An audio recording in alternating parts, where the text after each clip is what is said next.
The first time Hank Kozlowski saw U.S. Steel's Joliet Works, he was 8 years old. His father had driven him past the sprawling complex on a crisp autumn day in 1959.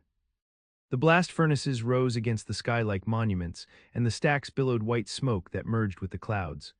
The mill stretched along the Des Plaines River like a small city, all brick and steel and purpose.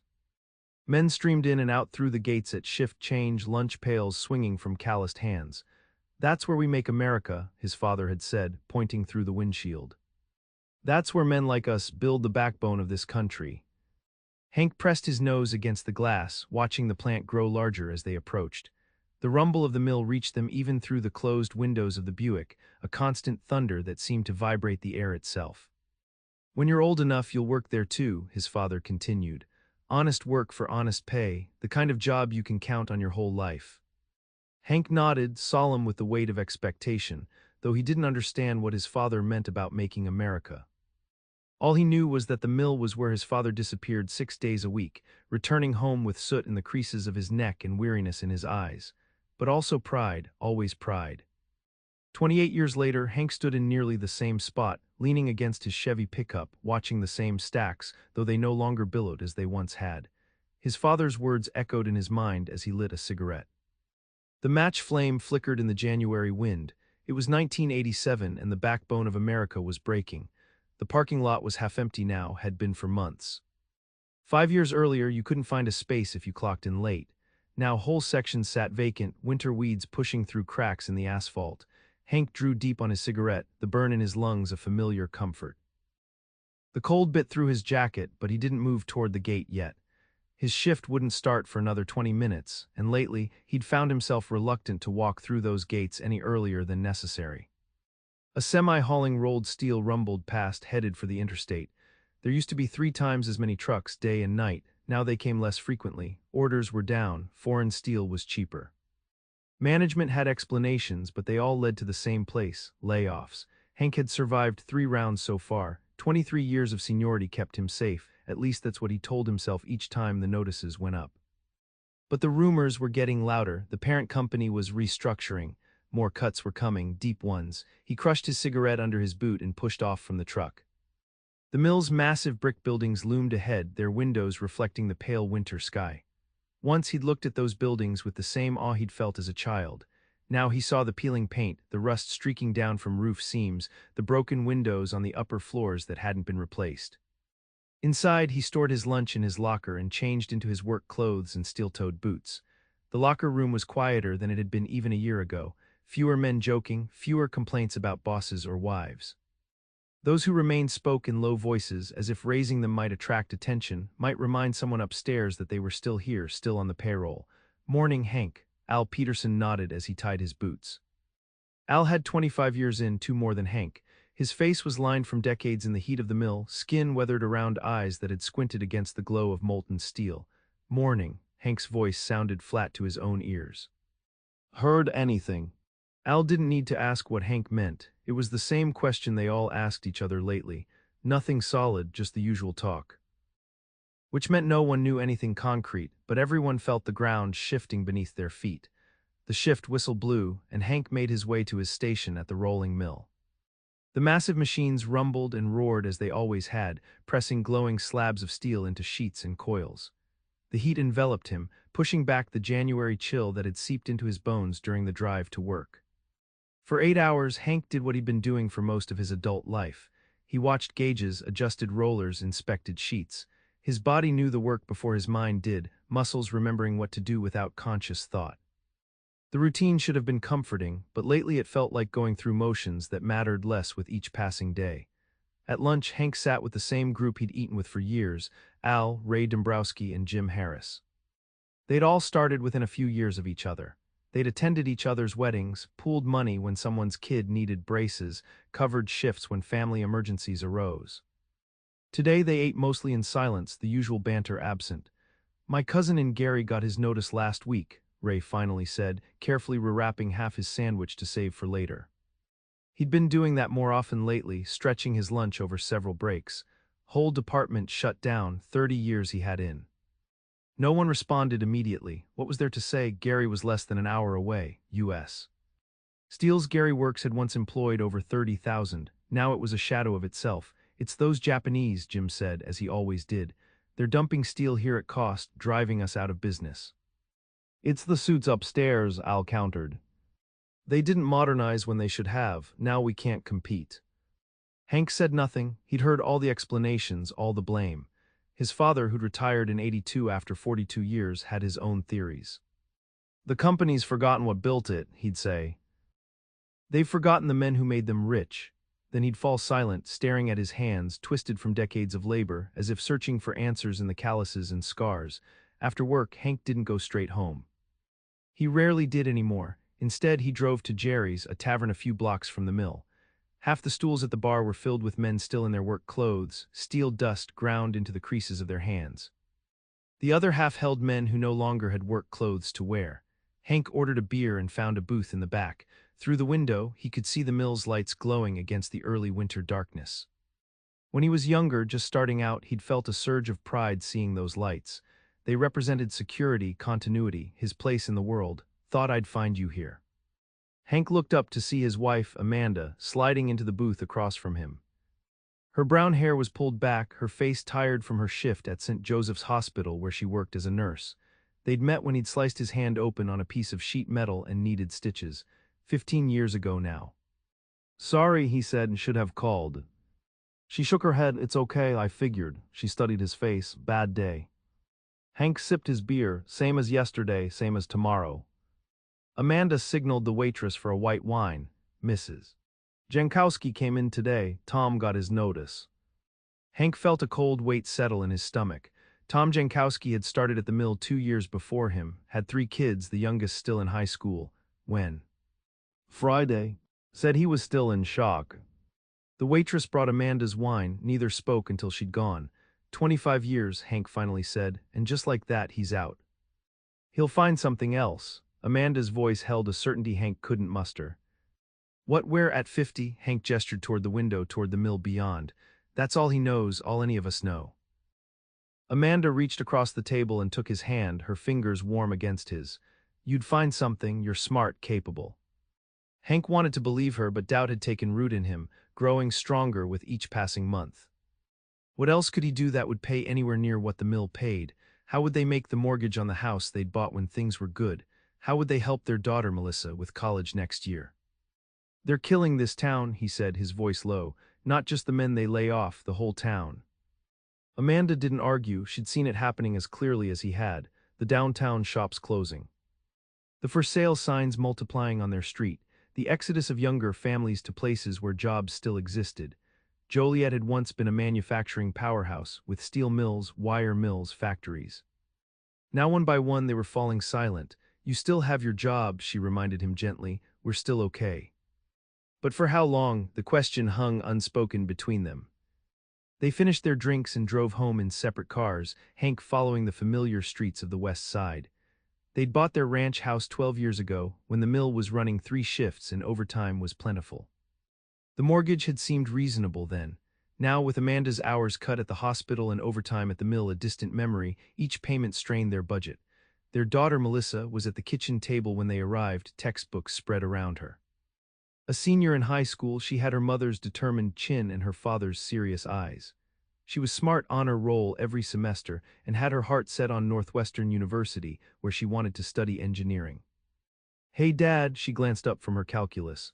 Mr. Jankowski came to talk to us in class today about careers in manufacturing. Seemed kind of weird since he just lost his job. Hank exchanged a look with Amanda. He told you that. Melissa shrugged. Everyone knows. Lisa Jankowski's been crying all day. Of course everyone knew. News traveled fast in the neighborhoods surrounding the mill. Children learned about layoffs before their parents had even brought the notice home. Did he seem okay? Amanda asked, setting her purse on the counter. I guess, Melissa frowned. He talked about how important it is to get more education than he did. Said we shouldn't count on one company for our whole lives. She looked at her father. Is that true? I thought the mill was like forever. Hank felt something twist inside him. How to explain to his daughter that the certainties he'd been raised with, the promises made to his generation, were dissolving, that the path he'd followed, the one his father had followed before him, was disappearing. Nothing's forever, he said finally, but you don't need to worry about that. You focus on those books, get into Northwestern, you'll be fine. Melissa nodded, but her eyes lingered on him, questioning. She was too observant to miss the strain in his voice, the worry he tried to hide. Later, after Melissa had gone to bed, Hank sat at the kitchen table with a beer, bills spread before him. Amanda joined him, bringing her own glass of wine. We need to think about what happens if, she began. I'm not getting laid off, Hank cut her off more sharply than he intended. 23 years. I've got seniority. So did Tom Jankowski. Her voice was gentle but insistent. So did half the men who have been let go. We need a plan, Hank. He stared at the bills. Mortgage, car payment, utilities, credit cards that had crept higher as they'd used them to bridge gaps. The college fund that had once seemed sufficient now looked meager against Northwestern's tuition. What kind of plan? He didn't look up. I'm a steelworker, it's all I've ever been. That's not true, Amanda said. You're a father, a husband, you've got skills beyond the mill. Hank didn't answer. His identity had been forged in that mill as surely as the steel it produced. His father before him, his uncles, his neighbors, the mill had defined them all. What was he without it? That night, lying beside Amanda in the darkness, sleep eluded him. He thought of his father, who'd retired with a gold watch and a pension just before things started turning bad. How proud he'd been of his son following in his footsteps. How certain that the mill would provide the same security for Hank that it had for him. The next morning brought frost that glazed the windows of Hank's Chevy as he scraped at it with numbed fingers. The January sky was the color of old steel, promising snow later. As he drove toward the mill, he passed houses where no one was stirring, their occupants no longer rising before dawn for the early shift. Some had for sale signs. Others just looked abandoned, curtains drawn against the winter light. In the parking lot, fewer cars than yesterday, or maybe that was just his imagination, his fears painting the scene darker than reality. He was halfway to the gate when he saw the notice board. A crowd had gathered around it, men huddled in their jackets against the cold, breath fogging in the air. No one was speaking, no one needed to. Hank approached slowly, dread building with each step. The list was long, too long. His eyes scanned for his name, moving down the columns of print. His name wasn't there. The relief hit him first, a lightness that made him almost dizzy. Then came the guilt as he saw Al Peterson's name, and Ray Dombrowski's, friends, good men, men with families and mortgages and children's futures planned. Jesus, someone muttered beside him. That's half the rolling mill. It wasn't quite that many, but it was close, and this was just the first list. Rumors said there would be more. Hank stood there, uncertain what to do. Should he find Al and Ray? What would he say? Sorry you're out of work while I still have a job. The unfairness of it struck him, not that he had been spared, but that any of them were facing this at all. They'd done everything right, worked hard, been loyal, played by rules that suddenly seemed to have changed without warning. He made his way inside, the locker room a study in contrasts. Men who'd found their names on the list moved like sleepwalkers, stunned into silence. Those who had been spared tried to look sympathetic while hiding their relief.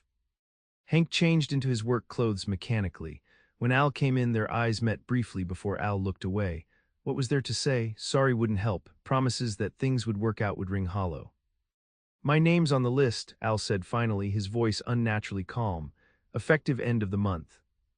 I saw, Hank replied, it's not right. Al's laugh was harsh. Right's got nothing to do with it. Never did. He opened his locker and began emptying it, though he still had 3 weeks left.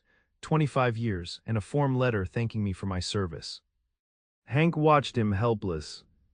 This man who had taught him the job, who had stood beside him at his wedding, who had carried his unconscious body from the mill floor when a steel coil had broken loose and knocked him cold. Now he was being discarded, his experience and loyalty counted as nothing against a balance sheet. What will you do? Hank asked, immediately regretting the question. As if Al had had time to form a plan in the hours since seeing his name, Al shrugged, continuing to clean out his locker. Diane's sister in Arizona says they're hiring out there. Construction's booming. He didn't sound convinced. Or maybe I'll try for something at Caterpillar in Peoria. They're still hanging on. The shift whistle blew. Hank hesitated, then headed for his station, guilt dogging each step. The rolling mill felt different that day. The machines ran as they always had, but the men moved differently. Those who were leaving worked with a detached precision, going through motions they'd soon never perform again. Those who remained watched them warily, as if job loss might be contagious. Lunch was a somber affair. Ray didn't show up at all. Jim, who had also been spared, ate quickly and left. Hank sat with Al, neither speaking much. "You should talk to Amanda," Al said suddenly. "Make plans, this isn't over." Hank nodded, though the thought of planning for his own job loss felt like surrender, an admission that all he had worked for could disappear. "Maybe it'll turn around, orders might pick up in the spring." Al gave him a look that made Hank feel naive. "They're not bringing anyone back, Hank. This isn't a temporary downturn.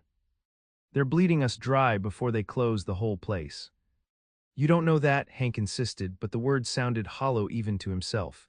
"Look around you," Al gestured toward the mill beyond the lunchroom. "When's the last time they fixed anything, replaced anything? They've been letting this place die for years."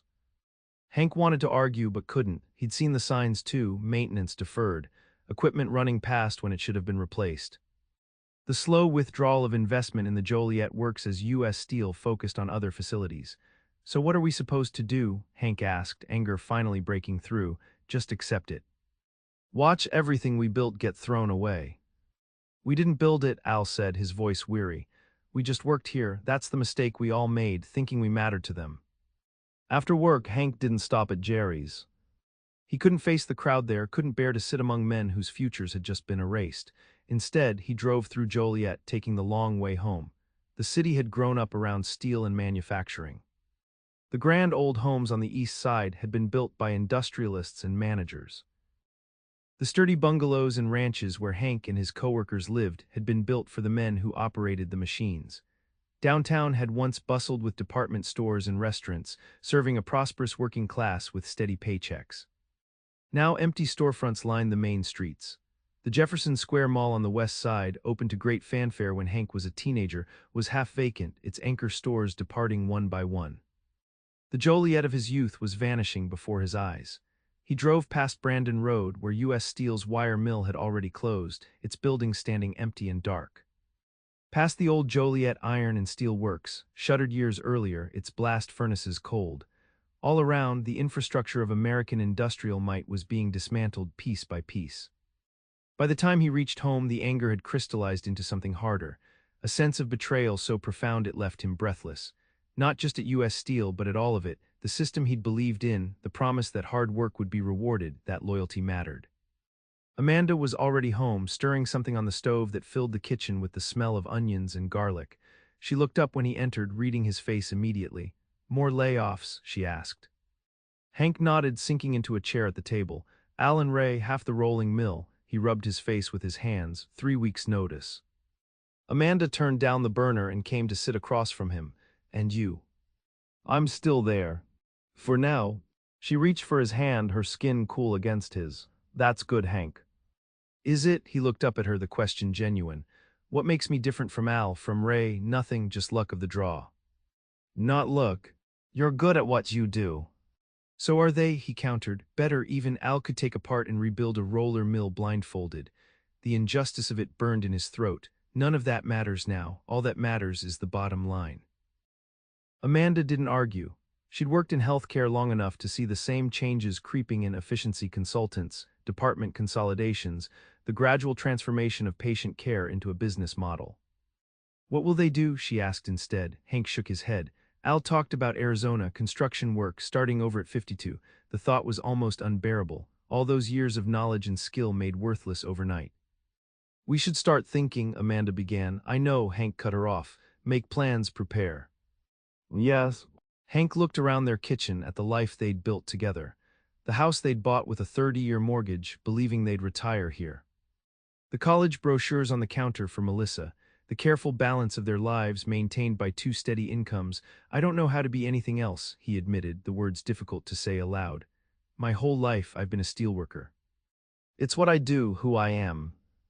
"It's part of who you are," Amanda corrected gently. "Not all of you." But it felt like all of him in that moment. The mill had shaped his days, his body, his sense of himself as a provider, a man who made things that mattered. Without it, who would he be? Melissa came home later, full of news about college applications and prom committee meetings. Hank listened, trying to focus, to be present for her excitement. But his mind kept returning to the notice board, to Al emptying his locker, to the slow death of everything he'd believed secure. After dinner, when Melissa had gone to her room to study, Hank called his father. Harold Kozlowski was 73 now, living in the same house where Hank had grown up, just 10 blocks away. His mother had died 3 years earlier, leaving his father alone with his routines and memories. "You hear about the layoffs?" Hank asked after the pleasantries, a heavy sigh on the other end. "Pete Wojcinski called me, his boy Steven was on the list.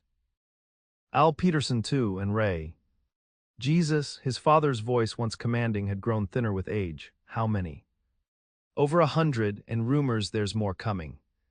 A long pause. "And you?" "I'm still there." Good, the relief in his father's voice was palpable, then more softly, "for now."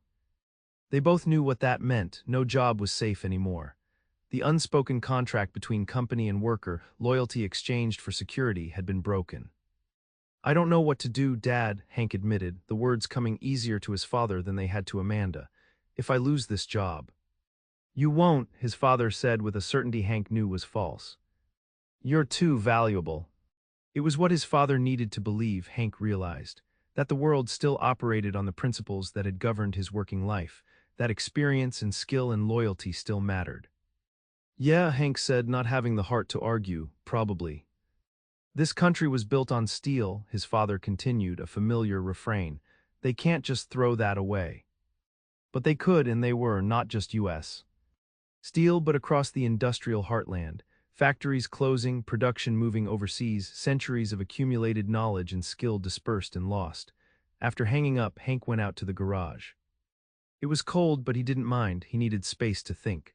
The workbench along one wall held his tools, neatly arranged. He'd always been good with his hands, a trait passed down from his father. As a boy, he'd helped his father build furniture, repair cars, fix anything that broke. Those skills had served him well at the mill. He ran his fingers over the tools, the hand planes his father had given him, the chisels he'd collected over the years, the saw he'd used to build Melissa's bookcase when she was 10. These tools made sense to him. They performed their function without complication or betrayal. A knock at the door interrupted his thoughts. Amanda stood there, wrapped in her robe against the cold. "Come to bed," she said. "It's late." Hank nodded, though sleep seemed impossible. His mind wouldn't stop spinning through scenarios, each darker than the last. In bed, with Amanda's warmth beside him, he stared at the ceiling. "Maybe I should look for something else," he said into the darkness, "before it happens."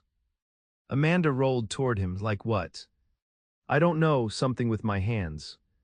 Construction, maybe, or maintenance at one of the schools." "Would that make you happy?" The question caught him off guard. Happiness hadn't been part of his calculations. Security, providing for his family, maintaining what they had, these were his concerns. "Does it matter?" he asked. "Of course it matters." She propped herself up on one elbow, her face barely visible in the dim light filtering through the curtains. "You've given half your life to that mill. If it's ending, maybe that's, I don't know, a chance to choose something else." Hank didn't answer immediately. The idea of choosing a different path had never really occurred to him. His future had seemed predetermined from that first day his father had driven him past the mill, steelworker. Provider, following the well-worn groove of generations. "What would I choose?" he asked, the question as much for himself as for her. Amanda laid her head on his chest, her hand resting over his heart. "I don't know. But we have time to figure it out." But did they? The layoffs were accelerating. The rumors of the mill's complete closure grew stronger each day. The time they thought they had was vanishing rapidly. The next week brought more lists, more names. Not Hank's, not yet, but the departments were shrinking, consolidating. Men with 30 years' experience were training the survivors to do multiple jobs, passing on knowledge they'd accumulated over decades before walking out the gate for the last time. Hank watched it happening with a sense of unreality, as if observing a slow-motion collapse from a distance. The mill that had seemed eternal, as solid as the steel it produced, was being hollowed out from within. Al's last day came at the end of January. They'd worked side by side for over 20 years, but neither knew what to say when the moment came. They stood awkwardly by Al's truck in the parking lot, breath clouding in the cold air. "You'll be all right," Hank said finally. "You're the best mechanic I know." Al nodded, his face set. "Got an interview in Peoria next week. Caterpillar's still hiring, at least for now." The unspoken hung between them. "Until they start cutting too, until they move production to Mexico or Brazil or wherever labor was cheapest. Let me know how it goes." Hank held out his hand and Al took it. "Watch your back in there," Al said, glancing toward the mill. "Don't trust any of them." They both knew who them was. Not the other workers, but the management, the company, the system that had discarded Al after 25 years as if he were a worn-out part. After Al drove away, Hank stood in the parking lot for a long time, watching the mill's stacks against the winter sky. Once, their constant activity had represented permanent stability. Now the reduced output seemed like a terminal diagnosis, each passing month bringing the patient closer to the end. When he finally went inside, the locker room was quieter than ever. Empty spaces where men had once changed and joked and complained, ghosts of a workforce being systematically eliminated. The work itself hadn't decreased, only the number of men doing it. Those who remained took on additional tasks, worked longer hours without overtime pay, knowing that refusal meant joining the ranks of the unemployed. The company called it increased efficiency. The men called it what it was, desperation. Hank found himself training a younger worker, barely 25, to do parts of Ray's old job. The kid was eager, attentive, grateful for the work. Hank couldn't resent him, though some of the older men did. The kid didn't set the rules. He was just trying to survive, same as everyone else. My dad worked at Inland Steel in East Chicago, the kid, Danny, told Hank during a break, got laid off in '84. Never really found steady work after that. Hank nodded, understanding the unspoken message. Danny knew the score, knew this job might not last either. What did your dad do after? Hank asked. Danny shrugged. Whatever he could find. Drove a delivery truck for a while, did some construction, moved to Florida last year working maintenance at a condo complex. He paused. It broke him though, losing the mill job. He was never the same after. The words settled heavily on Hank. Is that what waited for them all? A slow decline into whatever work they could piece together, carrying the wound of what had been taken from them. That evening, Hank stopped at the Union Hall instead of going straight home. Once the heart of the steelworkers' community, it was now half empty, its glory days past. A few men sat at the bar, nursing beers and grievances. Hank recognized most of them, men who had already been laid off, or who had taken early retirement packages when they were still offered. He sat beside Mike Grabowski, who had 32 years at the mill before taking the buyout the previous year. Mike's face was lined, his hair gray, but his hands were still powerful, shaped by decades of physical labor. Heard about Al and Ray, Mike said after they'd exchanged greetings. Hank nodded, ordering a beer. And 20 more from our department.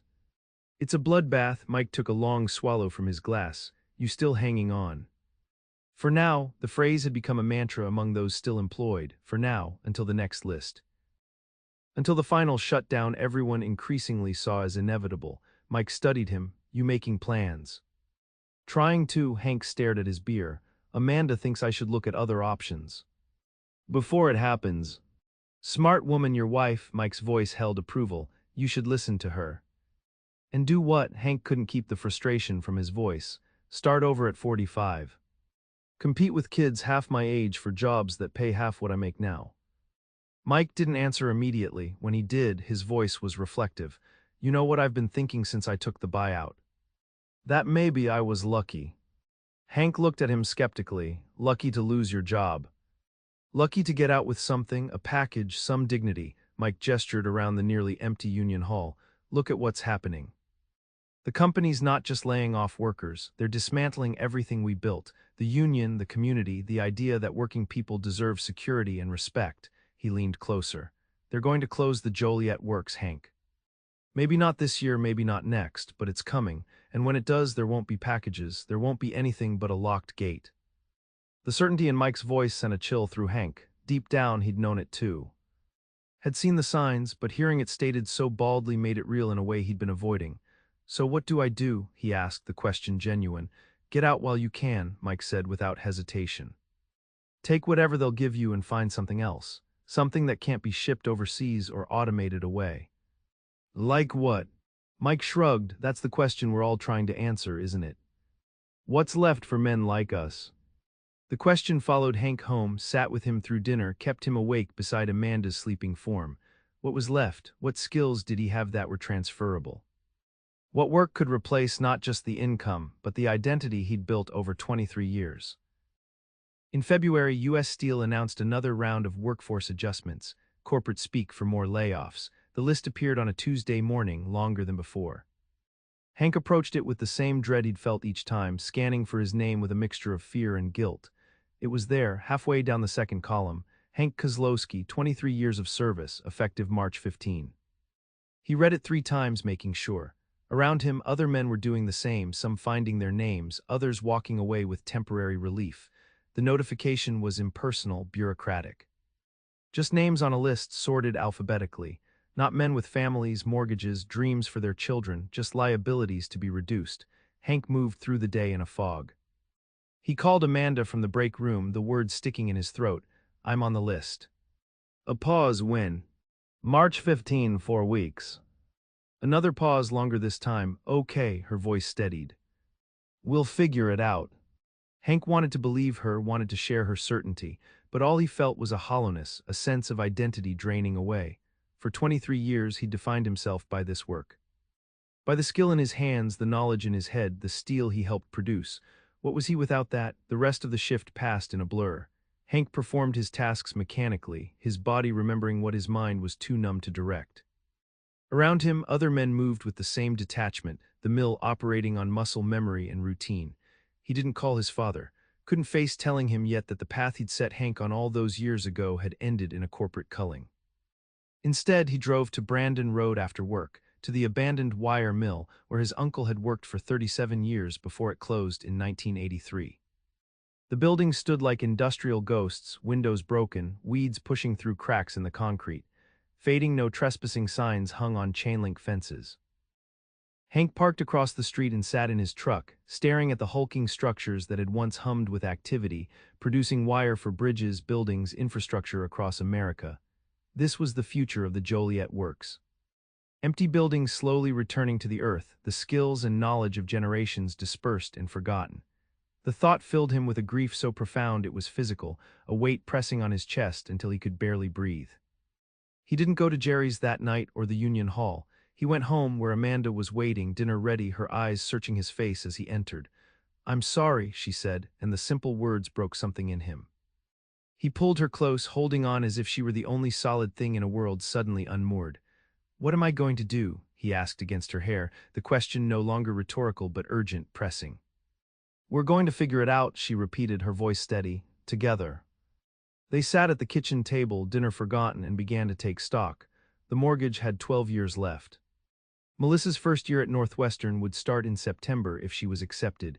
They had some savings, but not enough. Amanda's job at the hospital was secure for now, but her hours had already been reduced. "There's a severance package," Hank said, reading from the papers he'd been given. 2 weeks' pay for each year of service, health insurance for 6 months. Not nothing, but not nearly enough to replace what he was losing. "That gives us time," Amanda said, making notes. "Time to find something else." Hank nodded, though the prospect seemed remote. Joliet's unemployment rate was climbing monthly as the industrial base contracted. Men with similar skills flooded the job market, competing for fewer positions at lower wages. "I could go back to school," he said, the idea forming as he spoke. "Learn something new." "Computers, maybe." Amanda looked up, surprised but pleased. "You'd be good at that. You've always picked up new skills quickly." The praise felt hollow against the reality of starting over in middle age, competing against young people who had grown up with technology. But what alternative was there? "Or I could try to get on at Caterpillar in Peoria," he continued. "If Al made it, maybe I could too." But that would mean leaving Joliet, the only home they'd known. Selling their house in a market flooded with similar properties as families fled the economic collapse. Uprooting Melissa in her senior year, changing Amanda's job, the costs were enormous. They talked late into the night, laying out options, none of them ideal. The security they had taken for granted, the steady progression of work, pay, retirement, had vanished, replaced by uncertainty and hard choices. The next morning, Hank called his father. The conversation was brief, painful. Harold Kozlowski had lived through the Depression, World War II, had seen hard times before, but this was different. This was the unraveling of the industrial order that had shaped his life and identity, the betrayal of promises he'd believed in absolutely. "It's not your fault," his father said finally, his voice thick. "You did everything right." The words were meant to comfort, but they only deepened Hank's sense of injustice. He had done everything right, worked hard, been loyal, developed his skills, never called in sick unless he was at death's door. And none of it had mattered against global market forces and corporate balance sheets. The next 4 weeks passed with surreal swiftness. Each day at the mill felt increasingly disconnected, as if Hank were watching himself go through motions that no longer had meaning. He trained Danny more thoroughly, passing on knowledge accumulated over decades, aware of the irony, preparing his replacement while being discarded himself. At home, the planning continued. Hank applied for jobs throughout the region, maintenance positions, metal fabrication, anything that might use his skills. But so were hundreds of other laid-off industrial workers. Interviews were few, offers non-existent. Amanda suggested he consider other directions entirely. What about working with your hands, but differently, furniture making, carpentry? The idea wasn't without appeal. Hank had always enjoyed woodworking, had built much of their furniture over the years.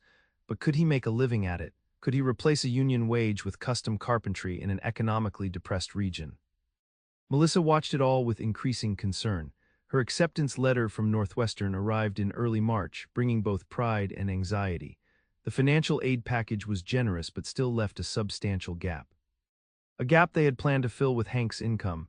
Maybe I should look at state schools instead, she suggested one evening, her voice carefully neutral. They're a lot cheaper. No, Hank's response was immediate, firm.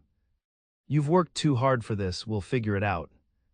But the how remained elusive, a problem without a clear solution.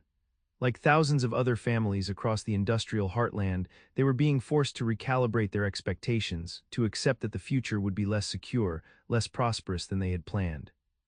March 15 arrived with cold rain that turned to wet snow by afternoon.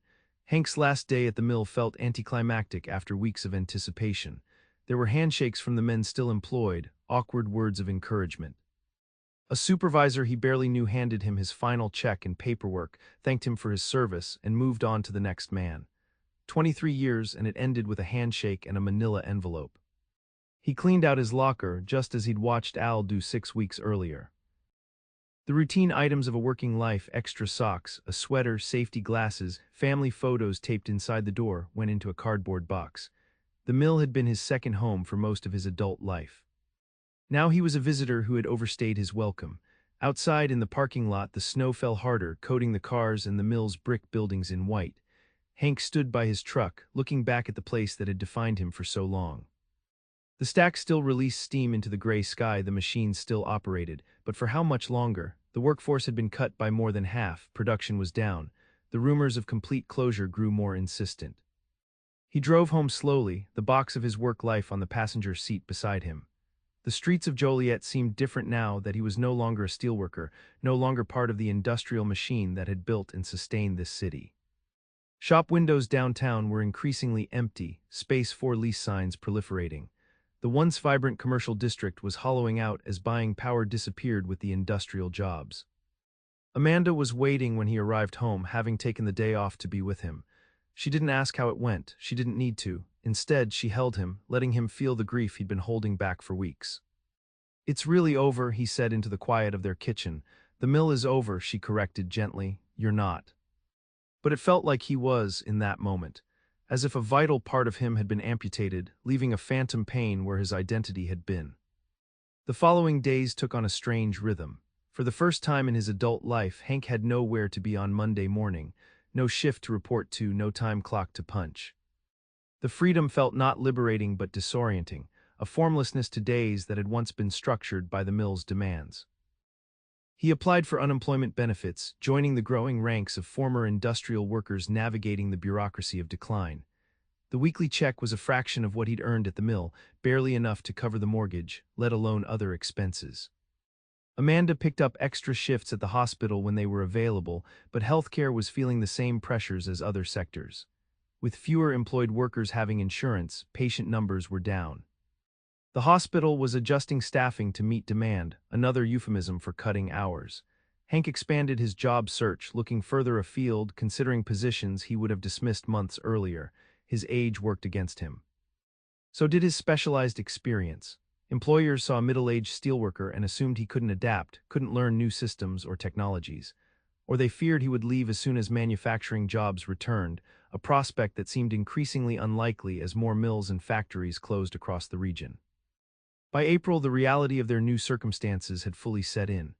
The severance package helped bridge the gap temporarily, but it wouldn't last forever. They began cutting expenses, no more dinners out, no new clothes, vacations postponed indefinitely. Small sacrifices that hinted at larger ones to come. Melissa watched her parents struggle with a teenager's mix of awareness and self-absorption. She'd grown up in relative comfort, never questioning that college was attainable, that her parents' jobs were secure. Now uncertainty clouded everything, including her future at Northwestern. "I got a scholarship to Illinois State too," she mentioned casually one evening. "It's not as good as Northwestern for engineering, but it's still decent." Hank looked up from the job listings he'd been scanning. "We're not making that decision yet," he said firmly. "Let's see where things stand in August." But they both knew the direction things were trending. Without a comparable job, Hank couldn't maintain their previous standard of living, let alone contribute to the substantial costs of an elite private university. The strain began to show in other ways too. Arguments that wouldn't have happened before erupted over small expenses. The easy partnership he and Amanda had developed over 15 years of marriage became strained as financial pressure mounted. "Maybe we should consider selling the house," Amanda suggested one night after Melissa had gone to bed. "Downsizing, reducing the mortgage." Hank's reaction was visceral, a rejection that came from somewhere deep and irrational. "This is our home." "Melissa's home." "I know," Amanda's voice was gentle but insistent, "but if we can't make the payments." The possibility hung between them, unfinished but clear: foreclosure. Joining the growing ranks of families who had lost not just jobs but homes, security, dignity. "I'll find something," Hank insisted, with more confidence than he felt. "Before it comes to that." Amanda nodded, though her eyes held doubt. The weeks of fruitless job searching had taken their toll on both his confidence and hers. In May, Al Peterson called from Peoria. He'd found work at Caterpillar, making less than at the mill but enough to live on. There might be openings for more experienced fabricators. "It's not great," Al admitted, "but it's something. And they seem more stable than steel right now." Hank thanked him for the information, promised to apply. But Peoria was over 2 hours away, too far to commute daily, which meant moving, selling their house in a depressed market. Uprooting Amanda from her job, Melissa from her school in her senior year, the cost seemed too high. Yet what were the alternatives? The severance package was dwindling, unemployment benefits wouldn't last forever. Local job prospects remained scarce. "We should at least consider it," Amanda said when he shared Al's news. "Peoria's not that far. We could come back to visit friends, your father." Hank nodded, though the idea of leaving Joliet felt like another failure, another piece of his identity slipping away. This was his hometown, where generations of Kozlowskis had lived and worked. Where his father still lived in the house where Hank had grown up, where Hank had expected to spend his entire life. But expectations were luxury items these days, unaffordable in the new reality. He applied for the position at Caterpillar and for others in the surrounding region. The search expanded outward like ripples from a stone dropped in water, first Joliet, then Chicago's suburbs, then further afield. Each expansion representing a greater disruption to the life they had built, the community they belonged to. In June, his father had a minor heart attack, not life-threatening, but serious enough to require hospitalization and a stark reminder of mortality. Hank spent hours at his bedside at St. Joseph's, where Amanda worked, watching his once powerful father diminished by age and illness. "Don't worry about me," Harold insisted, his voice weaker than Hank had ever heard it. "You focus on taking care of Amanda and Melissa." But how could he not worry? His father lived alone, was fiercely independent but increasingly frail. The thought of leaving him to take a job in Peoria or further away now seemed impossible. Yet staying in Joliet without work was equally unsustainable. The dilemma crystallized the larger crisis facing not just Hank, but an entire generation of industrial workers and their families. The economic foundations of their lives were crumbling, yet the human connections to place, to community, to aging parents and growing children remained as vital as ever. Something had to give, but what, and at what cost? As June turned to July, a new possibility emerged from an unexpected direction. Jim Harris, who had survived the last round of layoffs at the mill, mentioned that his brother-in-law was looking for someone to help in his custom cabinetry business in Lockport, just north of Joliet. "It's not union scale," Jim warned, "but Ryan says he's got more work than he can handle, and he needs someone who knows their way around tools." Hank called the next day.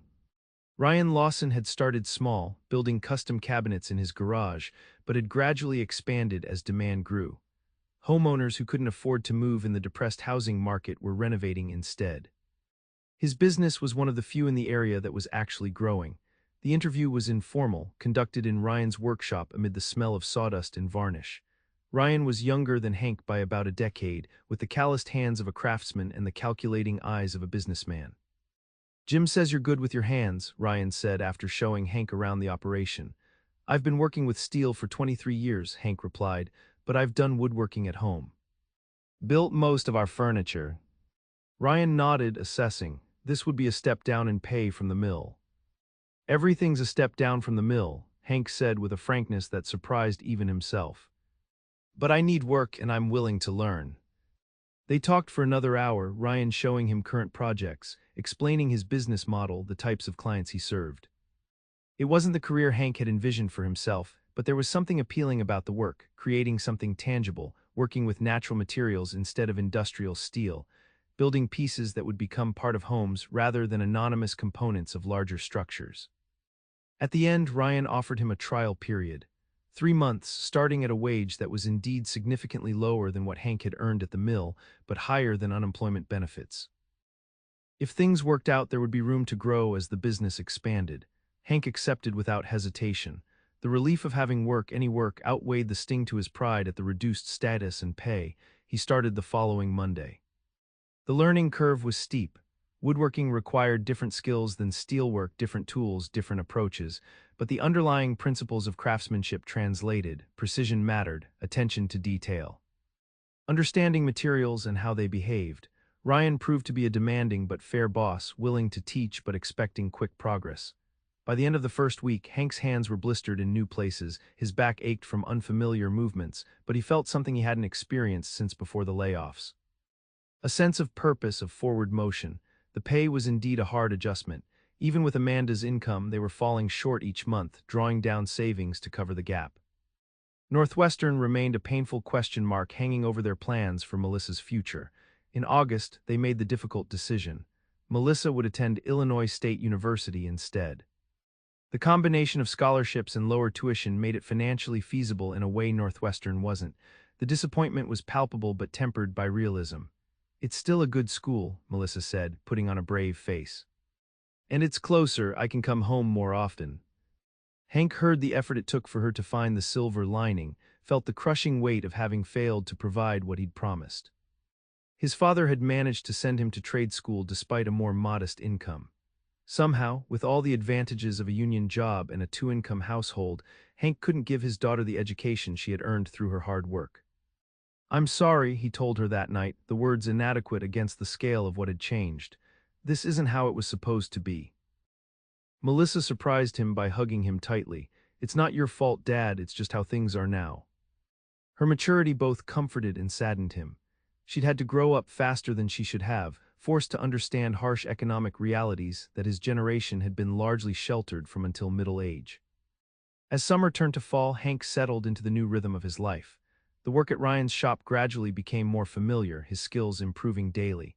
The pay remained lower than he needed, but Ryan was true to his word. As Hank's value to the business increased, so did his wages, incrementally but steadily.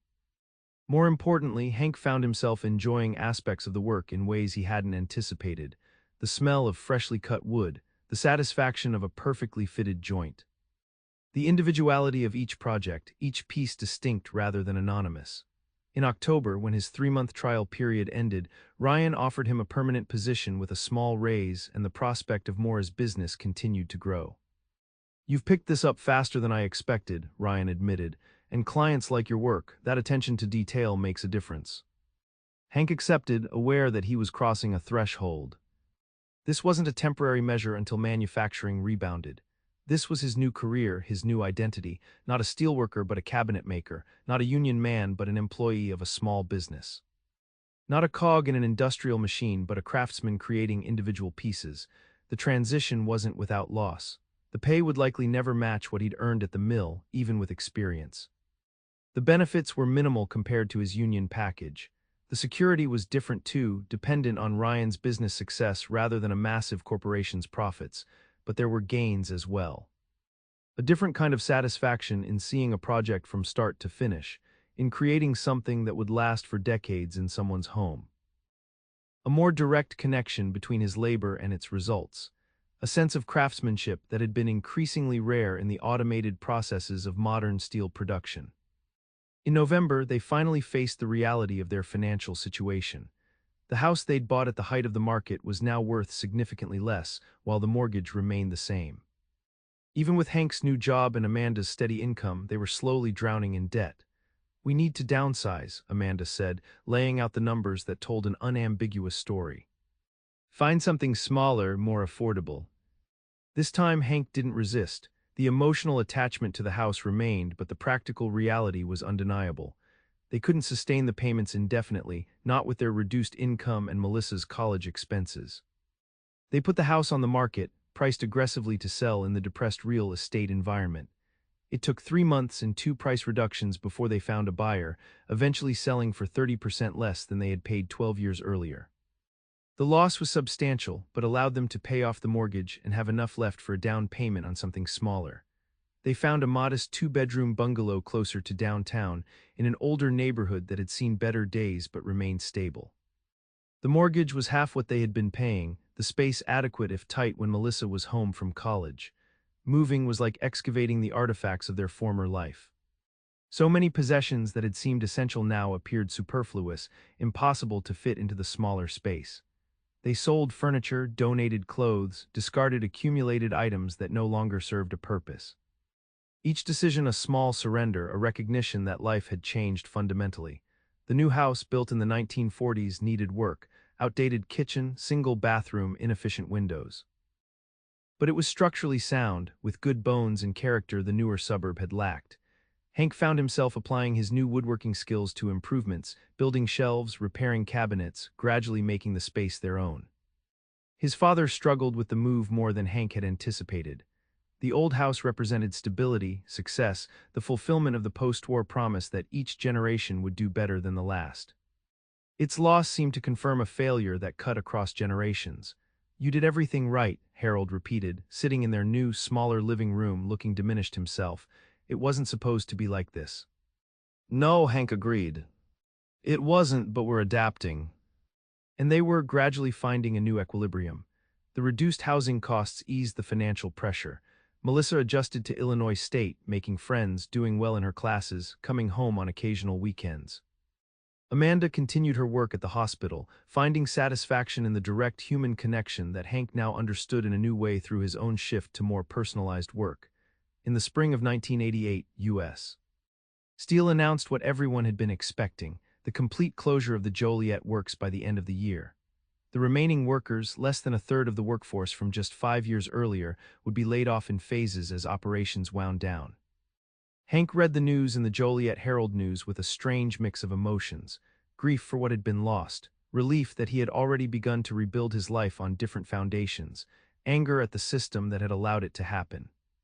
Worry for those who hadn't yet found an alternative path. He drove past the mill that evening, parking across the street just as he had as a child with his father. The complex looked much the same from the outside, the same brick buildings, the same towering stacks, but the parking lot was mostly empty now. Fewer lights burned in the windows. The constant hum of production had diminished to a whisper. Soon it would be silent altogether. The machines would stop. The furnaces would cool for the final time. The gates would close. And an era would end, not just for Joliet, but for an entire way of life that had defined the Midwest for generations. As he sat there, watching the mill in the gathering twilight, Hank thought about his father's words from so many years ago. "That's where we make America." It had been true then. Steel from Joliet had gone into skyscrapers in Chicago, bridges across the Mississippi, factories across the Midwest, cars built in Detroit, washing machines manufactured in Newton, Iowa. The mill and the men who worked there had been essential components of an industrial ecosystem that had made the United States the most productive nation on Earth. Now that ecosystem was being dismantled piece by piece, mill by mill, factory by factory. Not because the work wasn't needed. America still used steel, still needed manufactured goods, but because it could be done cheaper elsewhere by workers who would accept lower wages, fewer benefits, less security.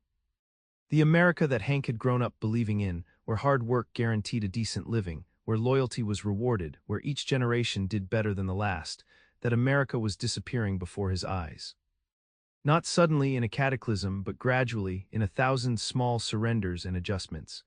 The question that remained as he finally drove away from the darkening mill was what would replace it. What kind of America would emerge from the industrial collapse? What would men like him, trained for jobs that no longer existed, do with the decades of working life still ahead of them? What would communities built around manufacturing do when the factories closed? These weren't questions with easy answers.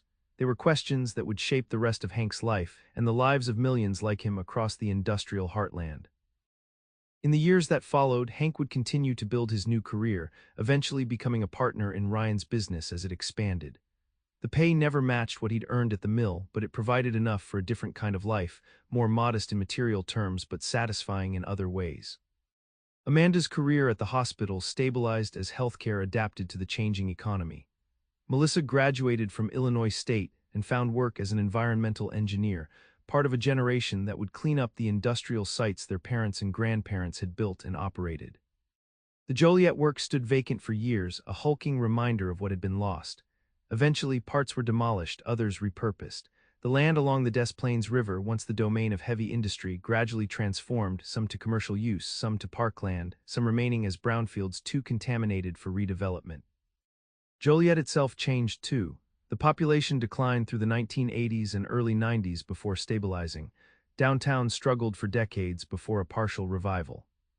Casinos came, promising economic salvation but delivering a more complicated reality. Prisons expanded, providing the kind of stable government jobs that manufacturing once had, though at a cost to the city's image and soul. Through it all, Hank and those like him adapted, adjusted, found new ways to define themselves and their worth. Not without pain, not without loss, but with a resilience that surprised even themselves. The steel industry never returned to what it had been.